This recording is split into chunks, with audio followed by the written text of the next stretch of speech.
But I am curious, do you have the ability to listen to the music from your films, or are you too close to those songs and the project to casually listen to it when you're walking down the road? Yeah, that's a good question.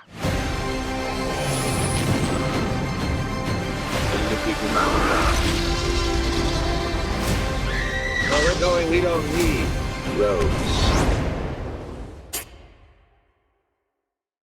So many of your characters in your films are in some way or another saved by music. So I'm curious for you, what is the most music has ever saved you in your personal life, your professional life? What's the biggest impact a song has ever had on you? It's so many, I don't know where to begin. All the good decisions in my life were made while music was playing.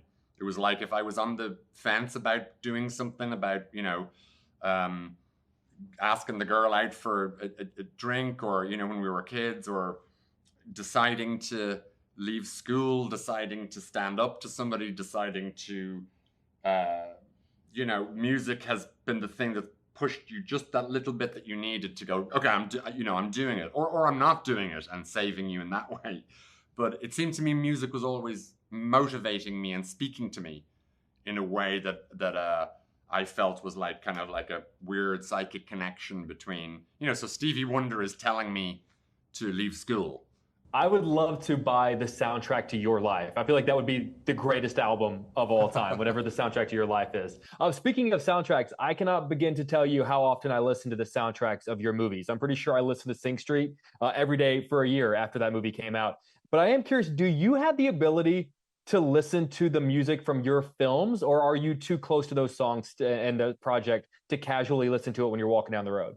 Yeah, that's a good question. I don't think I can listen to them because, in the edit, particularly, I can't tell you how many times I've listened to those songs. So I just can't get back to that original place. But I sure had that original listen, or three or four, when it was fresh, where my throat was rising up and the tears were, and I felt these feelings. And in a weird way, as a film director, using music is like you get those three or four times, and then you have to give it up because like I'm going to end up hating this song pretty soon, the amount of times I have to listen to it. But you look at it then as like, now I'm putting this in the movie and I'm giving it up like a little, like you're giving a kid away or something. It's like, there it is now. And you never hear it again for that first time. I appreciate that. I respect it. But I got to tell you, having listened to them almost every day for years, they still play well.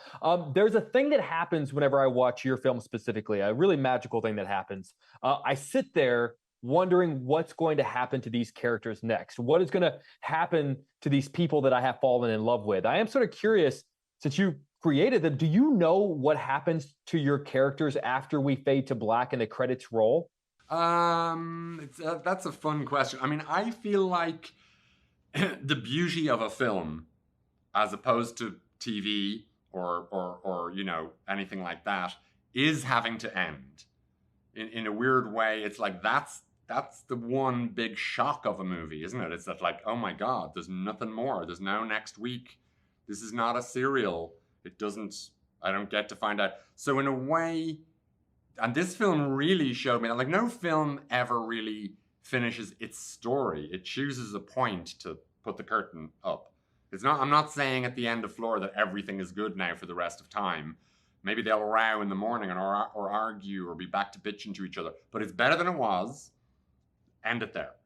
And I just end on a certain note and leave it at that. So I'm reluctant to say where they are now. Or to imagine. Can I ask you, is there one in particular, and then I'll leave it at that you would just be most curious, one of your characters, just to sort of pop in, lift the curtain, see where they're at, shake your head and go, okay, good. Yeah, sometimes I think with the guys in Sing Street who, like, they left Dublin, they went out, presumably they made it to London, and I do like the idea of those two characters in London in like 1988, finding their feet, getting involved in that musical scene, Rafina going and trying to get a job as a model and the weirdness of that. And I do think about them and go, that would be kind of fun to just pick them up now. But no, I'm going to just leave it with them on the boat, and you don't know where they are, and that's it.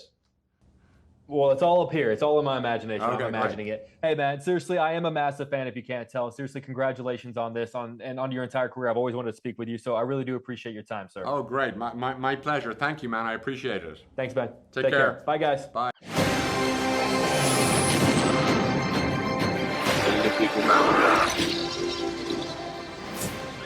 Where we're going, we don't need roads.